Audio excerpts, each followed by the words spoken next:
Representative Muri, welcome to the 2018 legislative session. I know you just came from the House Transportation Committee where they were briefing on the Amtrak derailment. Can you share what was discussed in that meeting? Well, they couldn't talk about any findings of what's going on as far as the accident or any observations because they're, by federal law, restricted what they can say because they're part of the evaluation team. But they did announce that they will no longer be using that overland route until they have positive train control on that part of the system, which is interesting. They're going to now be going through R-Steilacoom where they also don't have positive train control, where we had a derailment last summer. So that's 2 derailments here in the last 7 months. I do have real concerns about safety with speed, and we need to speed up the process of getting positive train control, which is another layer of safety. It allows people down in Texas to observe what's going on and potentially stop any accidents from happening either through overspeed or maybe switching errors. You have introduced a bill that has to do with a Supreme Court case called the Markham case. Can you talk a little bit about what your bill is about and how it will provide safety for your community? Markham, who's one of the sexual offenders receiving treatment out on McNeil Island, where we have the Special Commitment Center.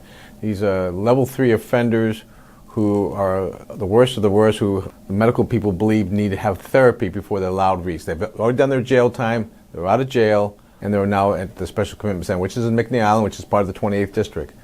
A case court on a 5-3 decision said that these individuals, even when they're not ready, basically, are allowed to have a yearly trial every 2 years to see if they can be released. This is going to be very expensive and it's potentially bring people into our system earlier than they need to be. The Attorney General made this request bill. I am the prime sponsor, and we're going to make sure that it becomes law and reintroduces the law the way we believe it needs to be written to protect the safety of the public. You've introduced a bill for sound transit. Can you talk a little bit about what that is? House Bill 2551. In Pierce County, as you know, about 6-7 years ago, the city of DuPont, the city of Sumner and Bonnie Lake exited the Pierce Transit Authority and said, because we're not receiving the service we believe, and so we don't want to have to pay the sales tax, the 0.6%. And it was allowed through the systems for them to exit. Well, I want to have the same authority for sound transit. You know, we made that agreement more than 20 years ago, and maybe it's time for municipalities like DuPont, R-Steilacoom, University Place, or Pierce County to evaluate whether they want to be part of sound transit.